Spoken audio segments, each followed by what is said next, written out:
Welcome, everybody, to Everlasting Veteran Podcast. I am your host, Ryan Landry.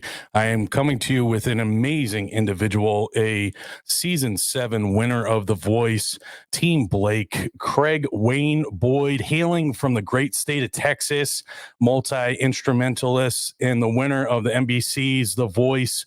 Without further ado, let's get into the show because I am excited about this. He's got new music coming out. Let it ride, let it roll. Craig Wayne Boyd. Sunrise on the horizon, a fresh wind pushing my back. Pegged down on the dashboard, know if I'm going that I'll be going fast. So let it ride, let it roll. Pay no mind to the swerves and the curves and all I can control. Come rain or shine, I'm going with the flow. Just let it ride, let it go.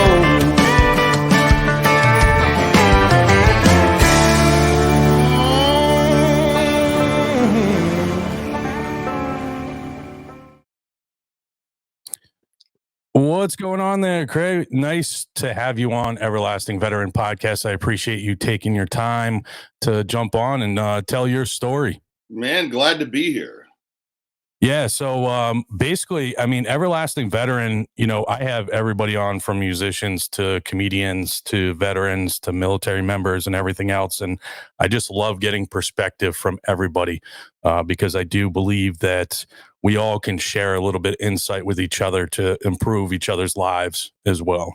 Well, maybe you can help me out. Do you have kids? I do have three. Have you ever been stuck in the car with a 4-year-old for 12 hours? Oh, that hasn't figured out the volume levels yet. Oh, absolutely, man. How do you fix that? Yeah. It's definitely, yeah, it's definitely a journey being a father, and just seeing them bloom and blossom into like their own individuals and carving out their own path in life. It's a beautiful thing to watch, but at the same time, I mean, you just want to pull your hair out sometimes. Well, the reason we ended up with so many is because the first, getting into 3 of them was great, man. It was easy. It was like, man, if it's this easy, I'm going to keep going. And then you get COVID comes along, you get 4 and 5, and then wow, okay, yeah, a whole different ball game. No, I'm just kidding. I love them. I love them all. That's great, and it's a testament to your family and your values and everything else. You obviously value family a lot, and being a father and raising them right and being a role model for them. How has it been as far as the journey goes? Even before The Voice, how has it been for you being a father, having music in your life, and trying to be a musician and carve out that path for you? Well, it immediately comes to my mind that I was an accidental father, but I don't think that there's ever an accident. So I guess it was meant to be that I was set out to be a father. I at 34 years old, I would have told you that I didn't have any plans to be a father. And that was changed for me when my son, I got a phone call and was like, we have a kid on the way. And I'm like, oh, all right, here we go. And I guess I had the desire way back in the back of me, but I had been so maybe selfish, it would be the word, because I was chasing a career in music, and I was like, well, that might be a hindrance. Little did I know that it would just change my perspective on how fatherhood and how life would be for me. And Jackson came along, and wow, did he change my world. He's now 11 going on 17, and just wonderful. He's a musician like myself, following in my footsteps. Amazing artist. He can paint and draw better than most adults that I know. I'm putting him with guys like Guy Gilchrist and the guys that created the Muppets. Oh, really? And he's like hanging with, like, learning from these guys. It's pretty wild. And then on the music side, doing the same thing. And all the rest of them, he has been kind of the leader of the pack underneath me, I guess you would say. But so far as the young kids go, he's the leader of the pack. And man, it's been cool for me because we decided very sporadically to take a drive through Texas. Brought the family with me because I had some radio station interviews and some shows down in Texas, and I was like, "Oh, let's take the whole family. Let's go." And it's been fun the past few days to see the dynamic work out. It's been cool. That's awesome. That's awesome. And you have a new single out, and music video, "Let It Ride, Let It Roll." It's a good song. Just I was playing in my car to and from work the last couple days and everything. I was even listening to it before this episode. I love it. It's a great song. What inspired you kind of to write? Get into that. Did you write it? And what does that kind of song mean to you? That song started out as kind of therapy for me. A lot of my songs are, sometimes there's storylines that come to me, but this one in particular was more real life for me, and trying to navigate letting things go that are beyond your control. You figure out that when you're put into situations, you figure out what kind of personality that you have, and mine is I like to micromanage, and and sometimes that's good, sometimes that's bad. And, Right. but you find yourself, one of the statements as a young kid was told to me was, make a little cup, put it all in there, and just let it go. And that's hard to remember, but when you have something physical like that you can do, it does help you. And for me on this one was just, this is kind of a new reiteration of that statement of just let it ride, let it roll. Just what you can't control, you got to be a duck and let it roll off your back. Yeah. Yeah. Very well put. I mean, and that's why, the reason why, I started this podcast is, one, I wanted not just the veteran community, but, you know, I seen a need, for our country as well. Like, people are hurting, people, are going through stuff, and, having an outlet to be able to listen to, be able to see, be able to get perspective from other people. You may not always get it from somebody that you would think you would, and it's not always one of those things where, like, even in the music industry, the veteran world, as a police officer myself, if you surround yourself with the same people all the time, you're only going to kind of close your mind off to perspective, the bigger picture of the world, and that's why I have so many different guests on, and I love doing this. Um, and it's phenomenal to be able to just hear from other people, even yourself as well, of being a father, and the journey that you're going through, as a human, and a lot of people forget, like, at the end of the day, we're just all human. You know what I mean? And Exactly. it's one of those. We're all the same. We're all on a life journey, and it takes Right. all, everybody's journey is different. Right. Um, Right. yeah, and it does help to talk to other people and get their perspectives on things. And being open minded is something that I feel is, everyone is found their platform, and that's what they stick to. And this is where I'm at, and this, you're not ever going to change my mind.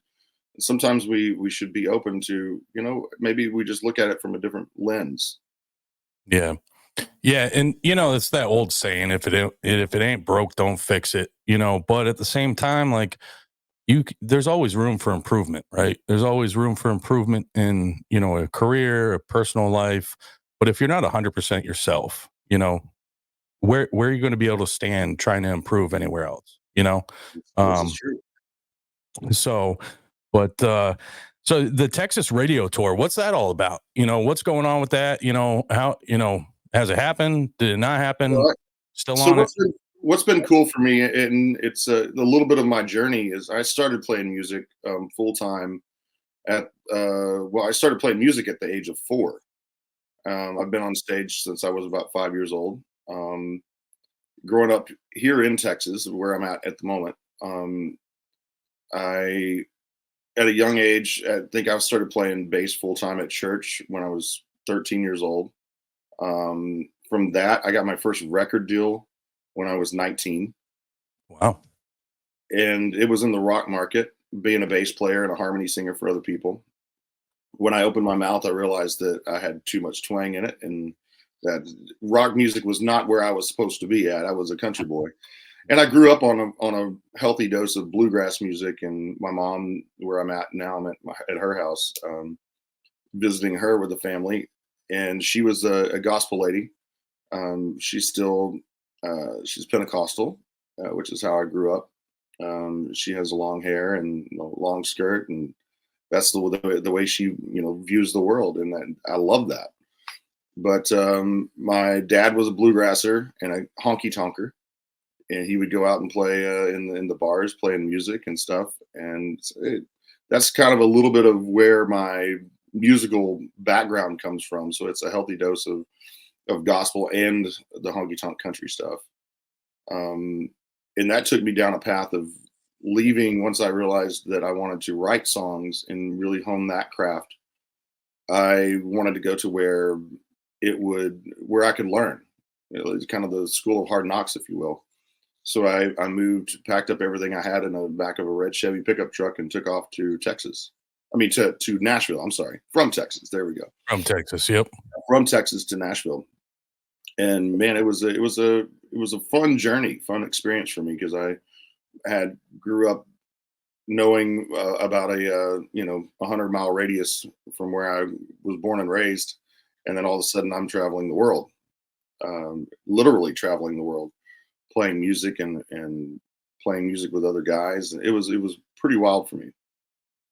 Yeah, that's a pretty good story. I mean, a lot of people, they see, what's in their face kind of like all the time, and they don't take the time to kind of dive in depth. And that's what I love about this podcast, of being able to, like, people tell their story and get more like in depth of like where you came from, not just like what you do, but who you are, and how you created who you are is, I think, essential to understanding each other.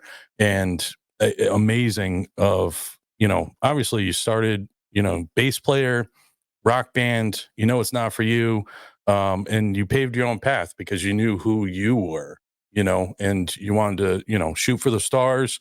Um, and you got a new album coming out this spring. What is that album mean to you, and what can listeners expect from that? So throughout the years, I have always approached albums as a snapshot of where I'm at in life. And I have about 4 or 5 of those albums out at the present. And I looked up, right, I guess really during COVID, and realized that I had not written my story since I had one kid and was then a single dad trying to figure it out and trying to find new love, and which I have now found. And we're going on 9 years of that. So I had not, there were some of the early days of some of those songs that I had in there, but the perspective of being a father, being happy in love, and not just living heartbreak over and over, those things I had not really put out. And so I really wanted to focus on that for this album. Yeah. And I think the vast majority, I mean, people understand that like country music is, that heartfelt storytelling um, type of music, and a lot of people, if they, listen to the lyrics and understand the artist, they can better understand like, where that music is coming from, what place that music, that song, those lyrics are coming from. And you said it with like let it ride, let it roll, kind of let things roll off your back.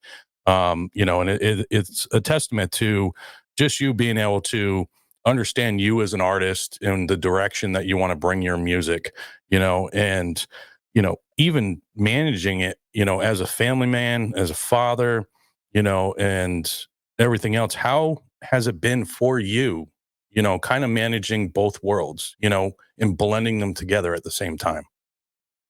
I try my best to incorporate the family as much as possible now. Let them be a part, let them be on the side stage, and then sometimes even come up to the forefront with me. This past Christmas time was our first time to put on a kind of a Christmas variety show. And I think that's going to become a family tradition now, because we had so much fun doing that, having all the kids take their own little part and work on their presentation that they wanted to give. And we had so much fun with that. And I think that's going to, well, I shouldn't say I think. I'm certain that that's going to become a family tradition for us. Nice. Now with your kids and stuff, I mean, they're both, they're all musically talented in their own way. How has that been with your family? You guys like kind of sit down, sometimes sing or play instruments together, and how is that, kind of journey seeing them grow in that aspect as well, kind of following in your footsteps?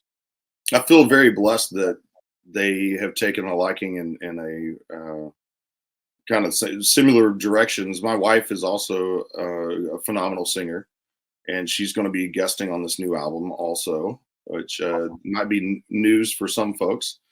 Um, I I sat down to write a duet purposely to write a duet for her and I, and it was pretty funny when I was writing it.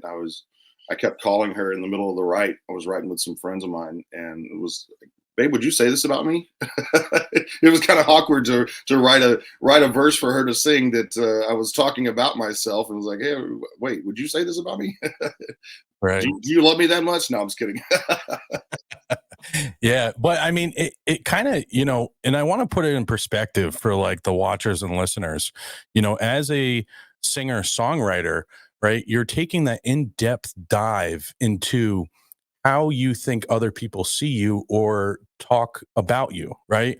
And it's one of those perspectives, right? Where if we all kind of did that self reflection and that deeper aspect, we can understand ourselves a little bit better and we can understand the people around us a little bit better and be that much, better of a husband, a friend, a father, and everything else. And, I'm glad you said that because I mean, it's a testament to your music and the individual that you are. Well, I appreciate that. It's not the easiest thing to do to look in the mirror and say, okay, this is what's good. And then here's what I need to work on. I recently, in fact, this past week, sat down with a whiteboard and put a line down the middle of it. And on one side, I put the things that of where I'm at. And it was hard to do, but I sat down and put down where I'm at and what I feel are things that I need to work on. And then on the other side, what I have the abundance of, the work ethic, things like that, and where I would like to be. And it was a pretty good eye opener for me to sit down and do that. And it took, I'm talking about 3 or 4 hours, maybe 5 hours worth of just sitting there with a whiteboard and writing down those things. And I feel like I come out of that with a new perspective and a new drive of where I want to go. Yeah, that's good. And has it helped you, just not with the perspective, but obviously it's, you're probably putting stuff down of personal and professional growth, of where you're at right now and where you want to be, Yes. and how is that, been able to help you, as you continue with your music and grow your family stronger and those bonds and everything else. I've had the opportunity to be pretty dang close to the top when it comes to the music industry. Coming from winning The Voice, that was like throwing rocket fuel on a career, and you're like, boom, you're way up in the air, and all of a sudden, money's not an object, and you're jet setting around the world. You're getting, there was times where people would pick me up in their private jet, and I got picked up in a Phantom. Uh, Rolls Royce at the airport and jetted off to go play a show, and seeing all of those kind of things. And then also, I mean, literally 3 months before that, I was living on a friend's sofa with everything that I owned in a storage unit. And so it's Wow. the music industry has a lot of ups and downs, and I've been able to experience a lot of those. And for me, it's finding the balance between both of those aspects. I don't want to be living on anyone's sofa anymore, especially I owe that to my 5 children and my beautiful wife to not be in that situation. But then the reality of jet setting around and all of that is not exactly. It sounds like it would be great, but there's a lot of loneliness that's in that because you're a lot of that time you're by yourself, and you just want to be around people that have your best interest at hand and not just need something from you. That was where I found myself at.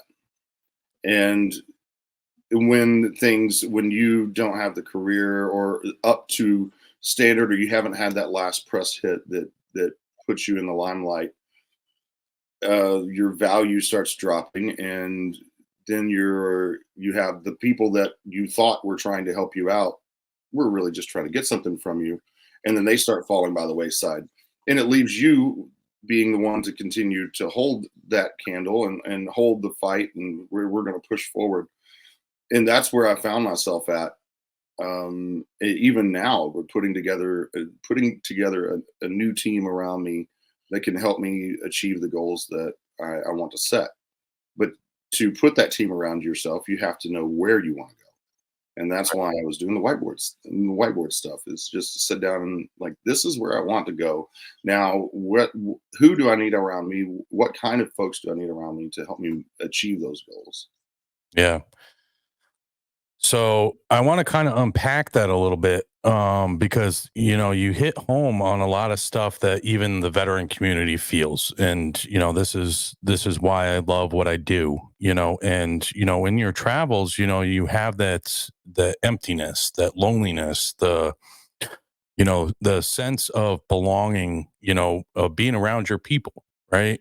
Being around your family, being around the loved ones and everything else, your daily routines that most of the time, so often we take for granted, you know and it takes time and experience to be able to say to yourself, I don't want to take that for granted, because in the experience that you've had traveling, you go, you know what, the people that were here when I was up here, they weren't with me from the beginning. Maybe they're going to be with me till the end of time, but the people that drop off and everything else, they only are with you because you're here, right? And we have that in the veteran community as well, and a lot of people experience it, and this is why perspective is so important in all different aspects of wherever you get it from, because you coming back home, and it's not necessarily a wartime or being deployed or anything else, but it is similar in the It's aspect of very similar. Yes.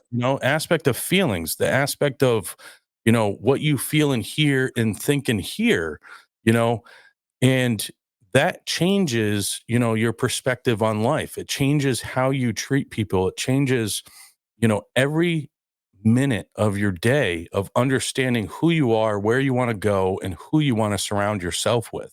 And I'm glad that you brought that up, because it is important for anybody, not just the veteran community. And this is I'm a veteran myself, and this is a veteran owned podcast, but anybody can take value in the words, your experience, and what you've been through, and not just veterans can be able to take a little bit away, from what I say, what you say, or anybody else that comes on this show.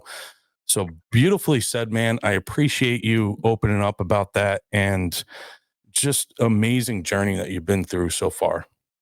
Man, I am blessed to be able to share stuff like that, and I try to now run my life. I realized that a lot of times people didn't understand where I was at. They just thought everything was hunky dory, and it was, I was on top of the world. He's got it made, and that's really when I probably felt the loneliest.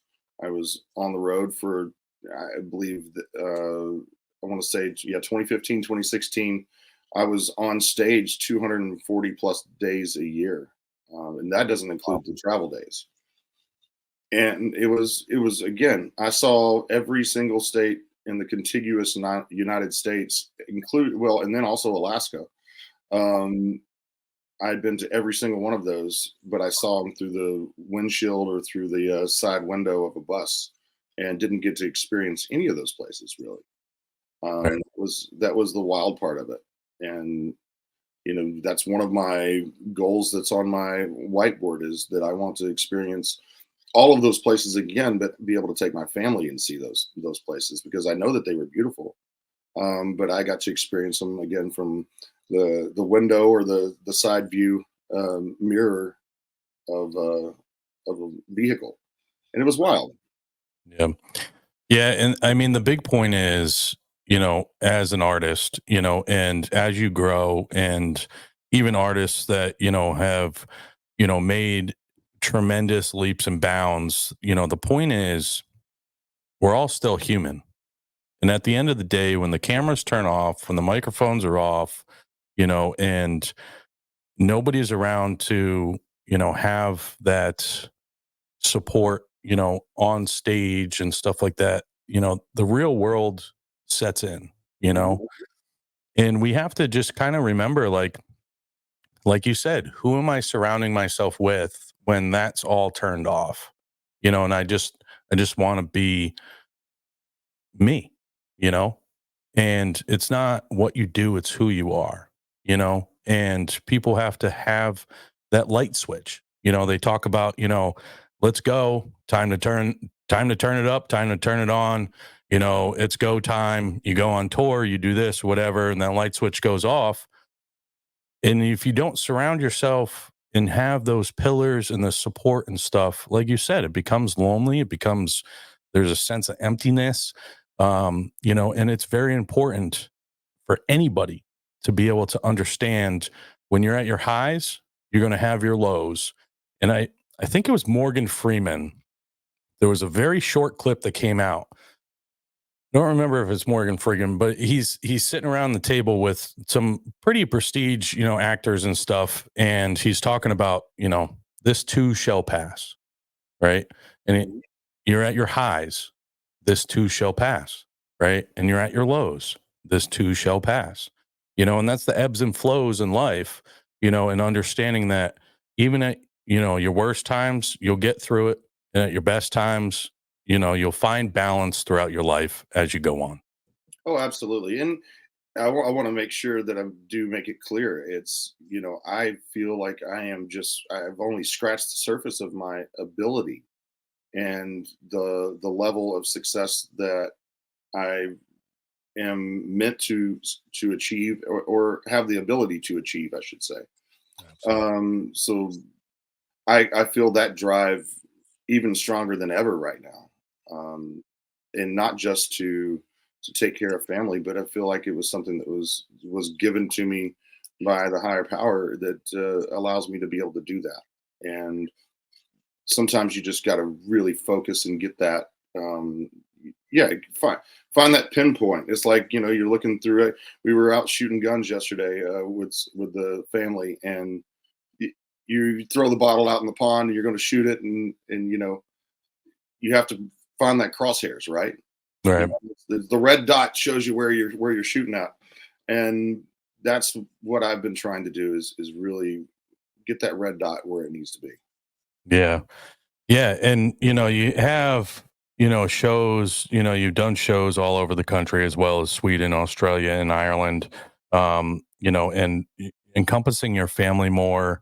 And, what do you have in April? You got, fellow Texas artists. You're going to be doing the Rock the Coast cruise coming up Yes, in April. rock the coast cruise with our buddies Ken Foe and Chad Cook Band, David Adam Burns, who that kid has been with me. He and I have I've known him since he was 19 years old, and he has now had 11 number ones in a row out here in the state of Texas. And I'm so proud of where he's at and what's going on. And it's going to be a blast to be able to go hang out with all those boys. And that's another one of those. Just surrounding yourself with the people that are really working hard and pushing forward and have positive influence on you. Yeah, that's awesome. And it's funny is, I talk about perspective and everything else, but one, I mean, country music's my cup of tea. You're right. There we go. Everybody's got their own genre. I've had from I don't know if you heard Jen Ford. Jen Ford's a Texas girl. She's a US Army veteran, and she's down there in Texas doing her thing. And I had Scotty Hasting on recently. The episode released. um, you know, and it's a positive energy thing, right? You want to surround yourself with positive energy people. You want to, talk with like-minded people, for your trajectory in life in general. and doing it with this podcast, it brings me such joy to be able to talk to people and understand people a little bit more. It's not, Craig Wayne Boyd, the season 7 winner of The Voice. It's Craig and Ryan, right? Exactly. And we're talking, we're boys talking on a podcast, and that's how I view it, right? Because I try to like tune out all the other stuff, and people get so caught up in their everyday thing, and how many followers do I have? How many people are liking my posts, and all this other stuff. And it's like, yeah, it's important at some point to understand that, like, okay, people are actually seeing what you're going on, you have going on, but at the same time, like, dumb it down, like, in order to like keep your brain healthy, right? You have to cut it off. you know I hate the fact that I have to be on social media platforms in order to grow this business. That's the God's honest truth. Like, I am 1000% behind you. I wish I had a team to be able to like manage my stuff, but like, even building this studio that I have, and I'll show you when we're done with this episode kind of what I got going on. But I've built myself a 500 square foot studio. It's got its own little lounge and everything else. This is like my comfort space. Like, this is where I feel the best, right? Because I know it's business time. And with that, they say, well, don't mix business with pleasure.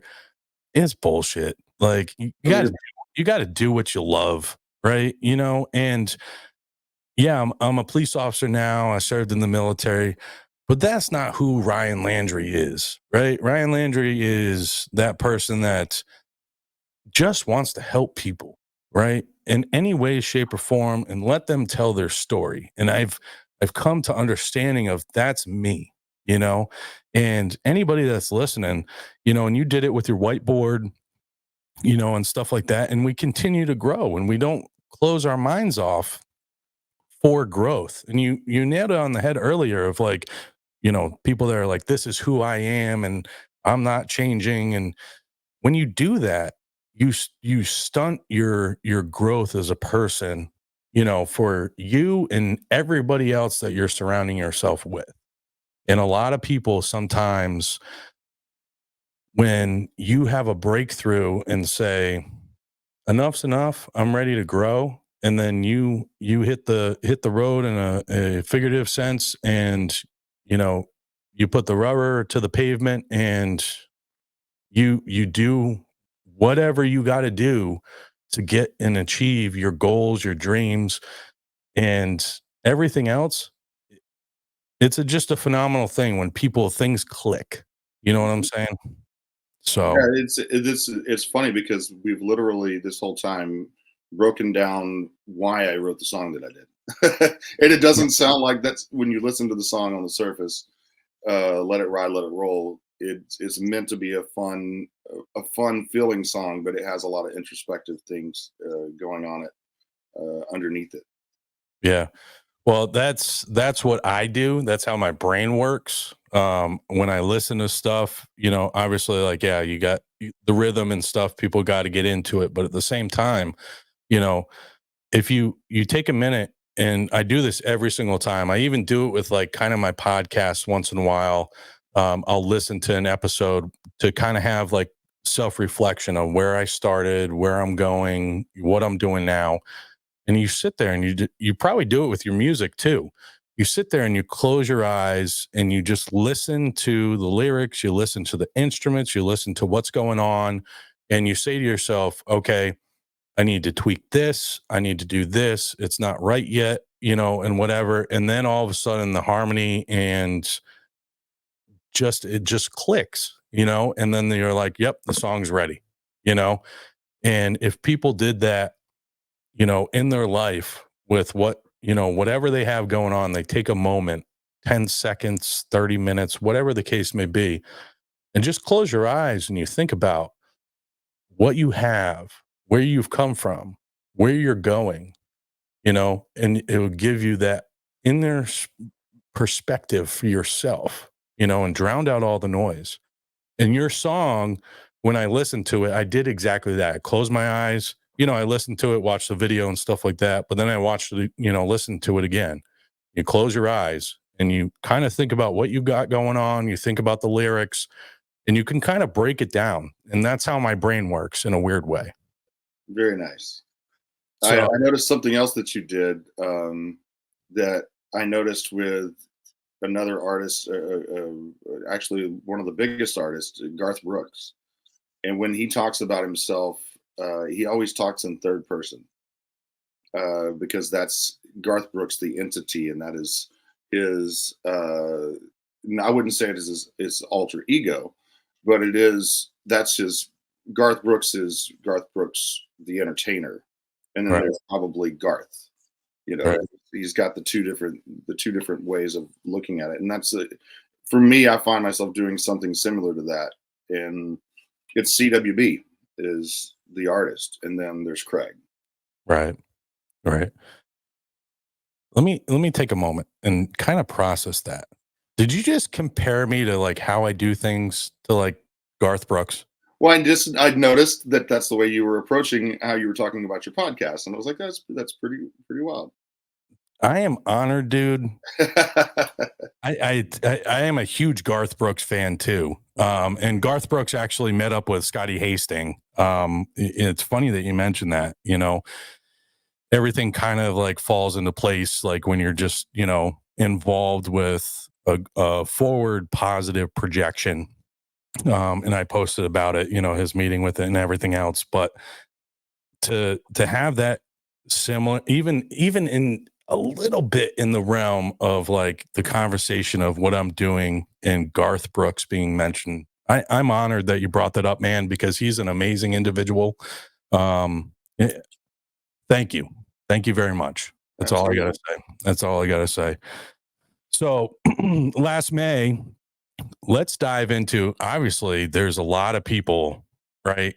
Season 7 and winner of The Voice, Team Blake. All right, we got to dive into this a little bit, man. What was that journey like, being on The Voice, going through week after week of performing and everything else? How was that for you? Like, how was that for Craig, one? And then how was that for you as like an artist as you grow? When I received the email asking if I was interested in auditioning for The Voice initially, I was on a friend's sofa with everything that I owned in a storage unit, trying to figure out life. And I truly thought that it was a joke because it came from a casting company. It was like, okay, one of these guys that I've worked with or something is trying to pull a prank on me, because there's no way that they would want me. And this is where my brain was at. Right. And I just felt really jaded and beat up at the time. I had been out on radio tour at that time with a single, incidentally called "I Ain't No Quitter." Another one of those positive thoughts that I was trying to push out and trying to sing to make my own brain believe it. Right. And everything was pulled out from underneath me. I pulled back into Nashville, and they were pulling the desk out of an office. They lost the funding for the record label, and here I was sitting in the top, well, right at the top 40. I was at 51, and I was mind blown. So felt really beat up and jaded at the time. So when I got the email, I thought it was a joke, and I literally replied back, "Yeah, right," and I hit send. That's how jaded I was at the time. And Michelle McNulty was the casting director at the time, and I think she still is for The Voice. She replied back. She was like, "No, I'm serious. I would love. I believe in what you're doing, and I think you should do this." I was like, "Okay, well, let me get my head right about this, and I'll come do it." For me, I had been one of those guys that thought you had to be out there in front of people. I was playing honky tonks all over the country, whether it be two people or 100 people, or sometimes I would get lucky and there would be 5 or 6 thousand people because I got in front of the right person. Um, so I was looking at it from that perspective of why would I go do TV, and then it hit me. All the people that I've tried to reach or have reached over the past 4 or 5 years, I can reach them at one time in all of a minute and 30 seconds, and I could be in their living room. Right. Why wouldn't you go do that?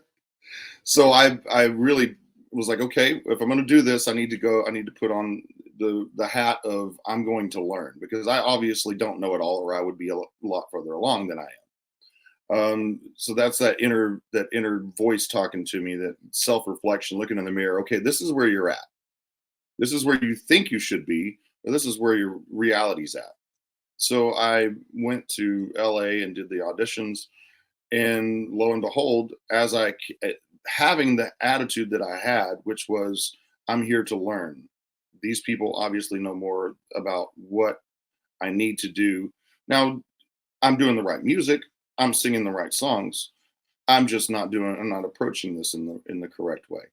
So that's what I went out there to do, was to learn, not really to win, because to me it's not a competition. Because it's, I guess in a way it is a competition, but I was more in competition with myself. What can I achieve? I know that this is where I can be, and this is where I'm at. This is the competition, is to get further along. And as it progressed, and then every week something new would happen, and I was on the top again. I was like, oh wow, okay. The confidence started coming back. And Blake was one of those guys that helped me out tremendously, in that fact that he saw the same thing that I was feeling. He was like, Craig, you're doing everything. You just stick to your guns, do what you do, and eventually people are going to dig it. They're going to figure it out, because the number one thing is to be authentic. Right. And Yep. be yourself. Now, go out there and be the best you that you can be. You can grow in that sense, as in hone your craft. Make sure, do vocal warm-ups. I'd never done that before. I'd never had a vocal lesson in my life. And it was, a decent singer, but I still learned so much from the vocal coaches that were on there, from Blake, pushing me to really stick to my guns. So that to me was a huge thing. And like I said, that's like pouring rocket fuel on a career. When you win that show, I was standing up there with, three other guys, and they call out, you know how those shows work. They call out, okay, in fourth place is so-and-so. Was like, all right, here we go. Oh, they didn't call my name. I'm still up here. And then they do it again. And I'm like, oh wow, there's two of us left. This is crazy. And then they call my name as the winner of season 7, and immediately put a trophy and a microphone in my hand. I'm like trying to process what's going on. They're like, sing. Holy crap. And Yeah. that set me off on a whirlwind. And within that next 3 to 4 days, with very, very little sleep, I did Good Morning America 2 days in a row, was on E! Entertainment. I met Donald Trump. He knocked on my dressing room door. I was like, is that singer in there? And sure enough, I got to meet him. Evidently, he watched the show. That was before he had ever announced to do anything, in politics. So I feel like, that was pretty wild. Right. It was on Ellen DeGeneres. They had to do it overnight, or back to LA from New York. And the night after I filmed Ellen, I got invited to a Christmas party, because it was Christmas time. And it was like, well, heck, why not? Go do the red carpets. And at the end of that red carpet is where I met my wife, who is now, we're about to celebrate 10 years. Amazing. And my wife had, Blake Shelton came to Mohegan Sun, which is locally here, right around the corner from me. She gets like fangirl status. It is what it is. Whatever. Like, he's a dude. He's the dude's dude, right? He's the dude's dude. Just amazing individual. And I'm sure that you've count your blessings that you're able to get on the show, be on his team and stuff like that. I love watching it, the banter back and forth sometimes, and he's always got his cup, and but that experience, it helped you grow as an artist. It helped you grow as a person, and it made you understand kind of, a little bit about the like intense entertainment industry, because it's like go, go, go, like all the time. That's what it seems like, how once everything was kind of all done, I have one very simple question, but then a more complex one. After you won and that was all done and everything, did you have something to eat afterwards? And what was it? Oh my goodness. I believe yeah, we hopped on a private jet and flew off literally from the stage. They had my bags packed for me. We had to pack our bags before because they don't know who's going to win. So they literally grabbed my bags, and I was still in the clothes that I wore on stage, and was hopping on a private jet to New York. And not too it's what, about 4 or 5 hour trip, and there was a couple of snacks on board, but we literally landed and I went to a steak joint because I had to have a nice fillet. Yeah. I think that was my first meal after winning. Nice. Nice. Yeah, I'm sure like the nerves kind of settled, and everything. How long did it kind of like, kind of hit you and you're able to kind of process it? I don't think I processed it for weeks, because I was of the mindset that this is my opportunity and it's time to work. And so that was literally what my first thoughts were like, okay, what all do I need to do? What do I need to do to be prepared, prepped, and ready to take full advantage of this opportunity that just got thrown in my hands? Right. So it took me a while to process, and maybe that was the wrong thing to do. I should have, looking back at it, I should have enjoyed those moments maybe a little bit more. But I was just so thankful and grateful that I had the opportunity to push forward something that I've been working for, all pretty much all of my life, that was now in my hands, and I better take full advantage of it because I don't want to lose it. Right. So with the new album coming out, what can people kind of expect as far as the feel of it, what it means to you? Just kind of recap on that because it comes out this spring. Mhm. Do we have a launch date for it? Is there a definitive date for it? I don't have an official date for it yet. Okay. I have, as any artist is, until they rip it out of my hands, it's never done. Right. And recently wrote some tunes that I feel I want to make sure and have on this album. So there's that, and I believe we're going to be going in the studio over the next few weeks to finish those up. But there was a couple more things that I wrote that I wanted to make sure and have on this album. So we're going to get in and do those. But so far as the content of this album, I went back even into a couple of songs that I wrote early on in my career that I've revisited. Some of those are, fun tunes, some of the honky tonk stuff, but then one in particular is one that I wrote called Gospel of the South that I'm very, very proud of. I wrote this song coming from a place of going back, and it's a true story for me. When I moved to Nashville, I would take the road all the way back to Texas, every month or two to visit family, trying to keep grounded. And one of those moments, I was driving through Memphis and I was flipping the radio station because I had I had told you I had an old red Chevy pickup truck. Yeah. There was no XM in that thing, I promise. So you listen to AM or FM, and I was flipping through, and I landed on Radio Preacher, and they had the organ playing in the background, and it was hellfire and brimstone. But I got stuck on it for a minute, and I was listening to it, and it was just tears came to my eyes. It was like, man, it really took me back to where my mom had me, in church as a kid. And so I wrote from that perspective of experiencing that preacher on the radio, and he was talking to me like I'd lost my soul. And that's kind of where I was feeling. I was feeling like I was kind still trying to figure out where I was at and find solid ground. And right after I wrote the song, it got recorded by Alan Jackson. And I was so excited. I was like, here's my big break as a songwriter. And lo and behold, it never made the album. He recorded it and it didn't make the album. So I never touched the song until here recently. I was like, okay, now I feel like this is a song that I've lived enough life. I'm not just the honky tonker guy that I was trying to portray, Right. but I have this other side of me that I want to share with people. And so this song, I'm very, very excited to have it on this album. Awesome.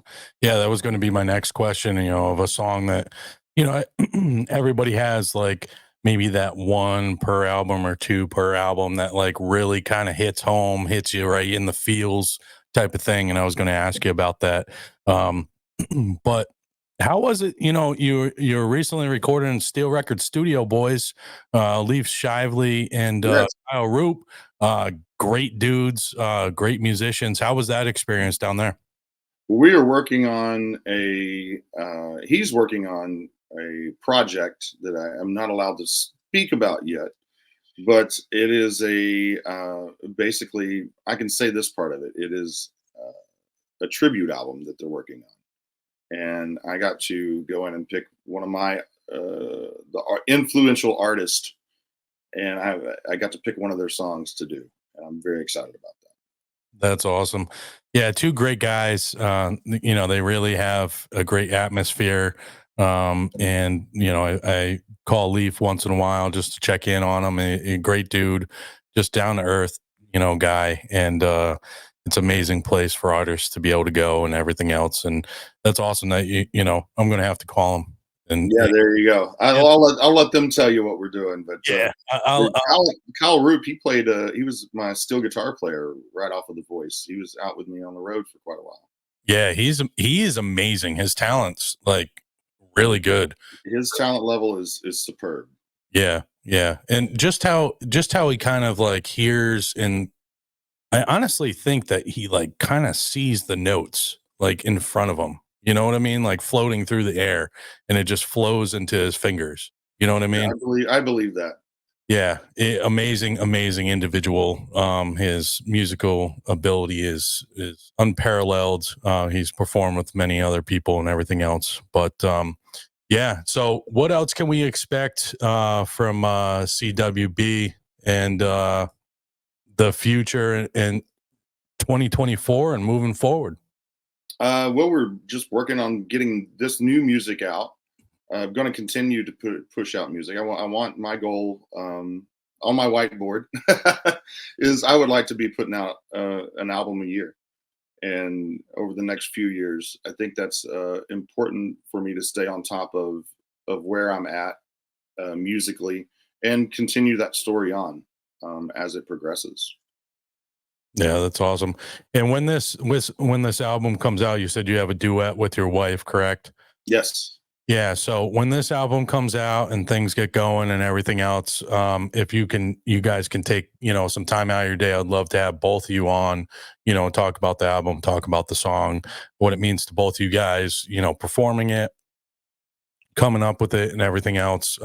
Obviously we don't want to do too many spoiler alerts. But I'd love to have both of you guys on, and just be able to kind of process that, for the listeners and everything for Everlasting Veteran. Absolutely. Well, it was wild because we were able to sing together on my Top Shelf album, and it was purely by accident that it happened, and I'm ashamed to say that it was by accident. Maybe it was meant to be. I would say that. I was supposed to record one of the tunes with Kelly Pickler, and she got tied up with her television show, and she couldn't fly in, and I was on a time limit. And so I called my wife and said, "Hey, can you be in the studio in about 45 minutes?" And she was like, "Why?" And it's like, "You have to come sing." And it was so cool that we actually got to do it then. But this time is much more purposeful, I would Right. say. And we got to debut that song on the Grand Ole Opry. I believe 3 days before my son was born, so she was fully pregnant. And we did it on a Christmas Eve, and that really set me up to want to make sure that I can continue to include her on the albums with me. Nice. Now, I do have to ask, I mean, the Grand Ole Opry is like the holy grail, right? Yes. It is legendary. It is nostalgic, history, and everything else. What is that like for you being able to be on that stage? You've had The Voice, you've had tours, but there's something about the Grand Ole Opry for every musician that has crossed that stage. And what is it meant to you to be able to perform there? I've now performed there around, I believe, 28 times. Wow. Mm. And it never gets old. Every single time that I've been on that stage has been, uh, you get the jitters, you get that excitement, and you want to go out there and do your best, and pay homage to those legends that have been up on that stage previously, and you hope you get invited back again. Yeah. Now, is there a meaning behind the circle that's on the stage?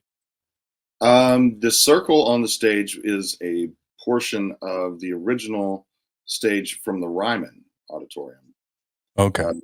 which was the home of the Grand Ole Opry for many, many, many years. And so the semblance of it is that the circle will never be broken. And they Right. so took out part of that circle and put it into the new the Opry House, and it's sacred for sure. Well, I appreciate you sharing that and thank you for that. So that way, people understand when you step in that circle, the meaningfulness, of the who's passed through and stepped on, that circle, and that's it's not just an auditorium, anybody can build one, but it speaks volumes to the culture and Yeah, essence of the culture of people that have been there before you and everybody else that's been in that place. yeah. For me, I won't go on that stage without being dressed up to the hilt, and I think that's part of the tradition of the Grand Ole Opry. Also, I feel like that's something that all people should do. If you have the ability or have the invite to be there, it's almost like going to church. Right. You should probably do your best. Right. Yeah, and Put on your best. yeah, I'm one of those people, I'm not a huge, sweatpants person. I mean, I do wear them, you know, but like I'm a jeans, that's like my go-to every single day. I have recently dived into the jeans with the blazer, which I'm like loving right Oh yeah, now. Um, that's the cowboy way right there. that's like my go-to. I got a pair of cowboy boots that got the camo, and then there's an American flag stitch on the front and the back, and it's subdued, and they're all black. And that's like one, they're comfortable, and two, it just has meaning to me, because I was in the military. I'm a goddamn American, so it just it's a feeling, that you have, when you dress up, even if you just have dress shoes, dress to the nines, like you said, and you present yourself in a different way, um, it's a testament to people that want to bring themselves to the next level. You know, you don't always have to be completely clean cut, stuff like that. But, if you want to present yourself in a good way, you want to, I don't know, put your best leg forward, they say, Mhm. you know?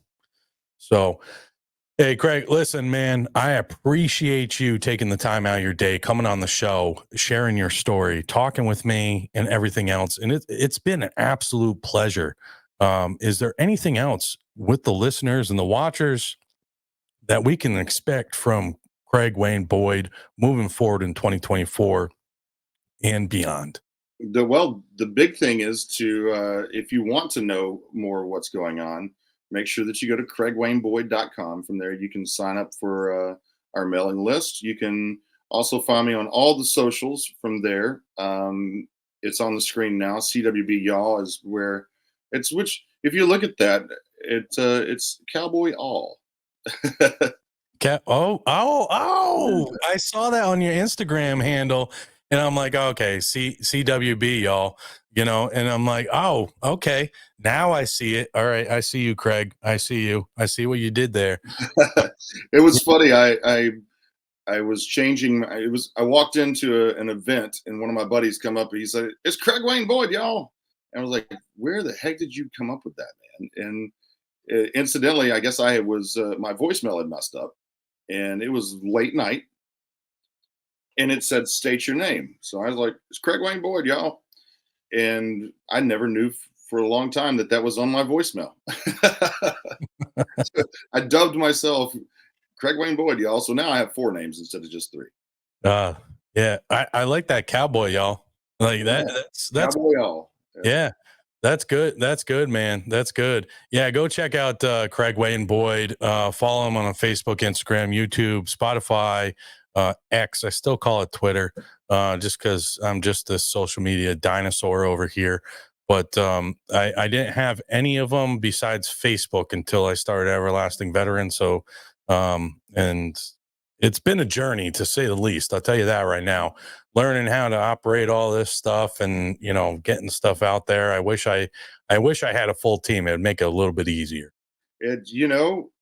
My team is the wife and I at the moment, and like we are working on adding more team, but and it does make it a lot easier when you have a full team helping you out. Luckily enough, I do have a beautiful wife that keeps me in check and keeps me in line and helps me handle a lot of the social media stuff, which again, like you said, I'm not a big fan of, but we have to.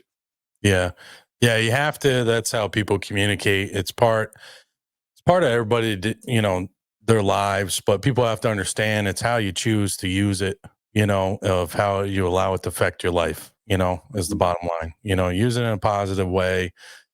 The algorithms, and that's an hour and a half episode on itself of the stuff you click on that's negative. It filters into your stuff, so don't click on it, just stick with the stuff that's positive. Be a good human being at the end of the day, love your neighbor. That's all we can do, and things will fall into place. That's right. And then on top of it, don't sweat the stuff that you can't control. That's the big thing. Yep. Let it ride. Let it roll. Let it ride. Let it roll. Let it ride. Let it roll. I appreciate you. Anybody that's looking to support Everlasting Veteran Podcast, getting the future service dogs out, we have been able to get 5 service dogs out to 5 veterans in the birth of the program in the first year. Go to everlastingveteran.com. You can become a weekly subscriber at only $5, a cup of coffee. All right. It helps provide funding for the training, getting those service dogs out to veterans. Go follow Craig Wayne Boyd, y'all, on the socials. This dude is doing amazing stuff. He's got an album coming out. His wife's on it, an amazing individual, and he's letting it ride and letting it roll with his new single coming out. Thank you very much, man. I appreciate you, and I look forward to having you on again and doing another update. Let's do it. All right. I appreciate you guys. This is Ryan Landry with Everlasting Veteran Podcast. Sunrise on the horizon, a fresh wind pushing my back. Head down on the dashboard, know if I'm going, that I'll be going fast. So let it ride.